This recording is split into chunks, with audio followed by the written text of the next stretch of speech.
ప్రశాంత్ కిషోర్ లాంటి వ్యక్తి ఎందుకు వదులుకుంటాడు? వాళ్ళతో ఎంగేజ్ అయిన వ్యక్తి. ప్రశాంత్ కిషోర్ గారు వెళ్ళిపోయారు కదా, ఎప్పుడు వెళ్ళిపోయారు?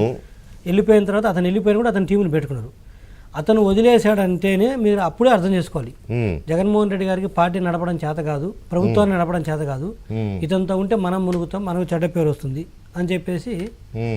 ఇప్పుడు ప్రశాంత్ కిషోర్ గారైనా, ఎక్స్ అయినా, వై అయినా, వెంకటేశ్వర గారు at the end of the day political consultant కావచ్చు, ఈ నేమ్ ఇట్ సెఫాలజిస్ట్ కావచ్చు, డబ్బుల కోసం పనిచేస్తారు. డబ్బుల కోసం పనిచేసే వాళ్ళు కూడా అతను పర్ఫార్మెన్స్ ఎలా ఉన్నా సంబంధం లేదు, అతను డబ్బులు అతని కోసం పనిచేస్తారు. అయినా కూడా వదిలేసి వెళ్ళిపోయారంటే, ఎందుకంటే జగన్మోహన్ రెడ్డి గారు అధికారంలో ఉన్నాడు, డబ్బులు కావాల్సినంత కన్సల్టెంట్కి ఇవ్వగలడు. అయినా కూడా ప్రశాంత్ కిషోర్ గారు వదిలి వెళ్ళిపోయాడు అంటే అప్పుడే అర్థమైంది, అంటే వీళ్ళతోటి వర్క్ చేయలేమని చెప్పేసి. అలాంటి ప్రశాంత్ కిషోర్ గారు వెళ్ళిపోయిన తర్వాత ఇలాంటి ఎక్స్ వైలు, ఇప్పుడు సాయి మోహన్ దుత్ గారు ఎక్స్ వస్తే ఏం నిలబెడతారు పార్టీ? ఏ ప్రశాంత్ కిషోర్ గారు ఉన్నారని టీడీపీ నిలబడింది? ఎన్ని ఒడిదొడుకులు తట్టుకొని?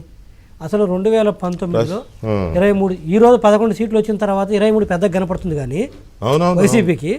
బట్ 2019లో టీడీపీకి 23 సీట్లు వచ్చినప్పుడు తెలంగాణలో అయిపోయింది, అక్కడ కూడా అయిపోయినట్టు. అప్పుడు మా సార్కున్న ఏజ్ రీత్యా అప్పుడు ఏమేమి మాట్లాడారు వీళ్ళందరూ? చిటికేమని జోగి రమేష్, కొడాల నాని, వంశీ వీళ్ళందరూ ఏమని ప్రెస్ మీట్ పెట్టారు? మా జగన్మోహన్ రెడ్డి గారిని చిటికేమనండి, పార్టీని తీసుకొచ్చి మా స్టోర్ రూమ్లో పెడతామంటాడు. జగన్మోహన్ రెడ్డి గారు అయితే అసెంబ్లీ సాక్షిగా మాట్లాడాడు, ఇట్లా 5 మందిని లాగైతే నీకు ప్రతిపక్ష హోదా లేకుండా పోతుందని. సో ఆ నేపథ్యంలో ఎవరు లేరు ఆయనతోటి. సో ఇక్కడ ఏమంటారంటే, ఈ సెఫాలజిస్టులు కావచ్చు, లేకపోతే సలహాదారులు కావచ్చు, కన్సల్టెంట్ కావచ్చు, వీళ్ళందరూ ఏంటంటే మన బుద్ధి చక్కగుంటే వాళ్ళు నడిపిస్తారు. మన బుద్ధే ఒకరి బుద్ధి, మన బుద్ధే మంచి బుద్ధి కాదనుకోండి, ఆడ బ్రహ్మదేవుడు వచ్చి కూర్చున్నా కూడా ఎవడేం చేయలేదు, దరిద్రం నెత్తిన కూర్చుంటే అంటారు కదా. అట్లా జగన్మోహన్ రెడ్డి గారిది ఏంటంటే ఫస్ట్ నుంచి కూడా అటువంటి నేచరే. కాకపోతే ప్రజలు గమనించడానికి సమయం పట్టింది. గమనించకపోవడానికి ఒక రీజన్ ఏంటంటే సింపతి. ఎప్పుడు విక్టింగ్ కార్డు, ఓ సానుభూతి పవనాలు నడిపాడు. 2014లో 67 సీట్లు వచ్చినా, 19లో 151 వచ్చినా కూడా తన వ్యక్తిత్వం పూర్తిగా ఎప్పుడు తెలియదు. ఎందుకంటే మగవాడికి ఒక పాత సేయింగ్ ఉంది, మగవాడికి అధికారం వచ్చినప్పుడు, ఆడవాళ్లకు డబ్బులు చేతికొచ్చినప్పుడు వాళ్ళ ఒరిజినల్ స్వభావం బయటకు వస్తుందంట. ఓకే, అంటే దాని అర్థం ఒరిజినల్ స్వభావం అంటే ఇంకా అప్పుడు ఆడవాళ్ళు మనల్ని చూసి తిట్టుకోవద్దు మీరు, దాని అర్థం మంచోళ్ళు అవ్వచ్చు, సామెత.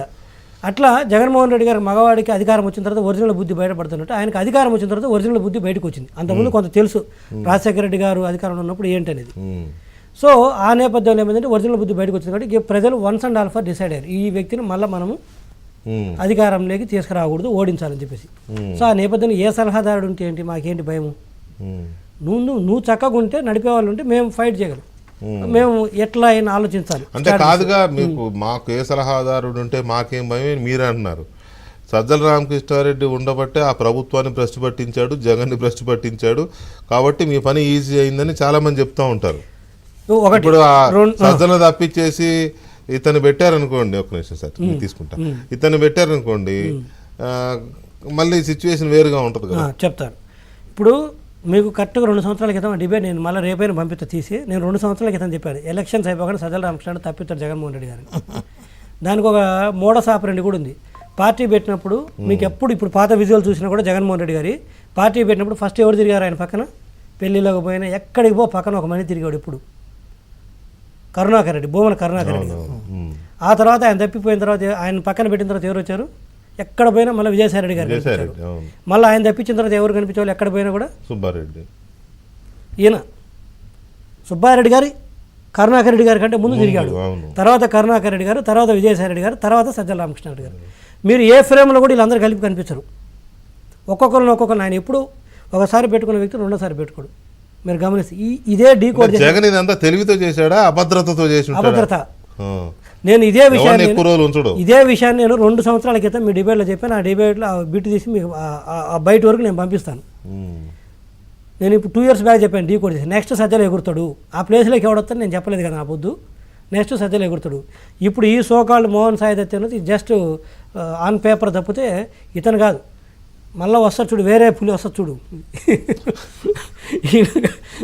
ఇది జస్ట్ బ్యాక్ అండ్ బ్యాచ్. వేరే పులి అంటే ఇంకొక ఈ సజ్జల మాదిరో, విజయసాయి మాదిరో, కరుణాకర్ రెడ్డి మాదిరో వైవి సుబ్బారెడ్డి గారు అలాంటి క్యాండిడేట్ ఇంకొకరు వస్తారు చూడండి. ఇతను just paper on paper front దీంట్లో ఉంటాడు కానీ బ్యాక్ ఎండ్ ఎవరో ఉంటారు.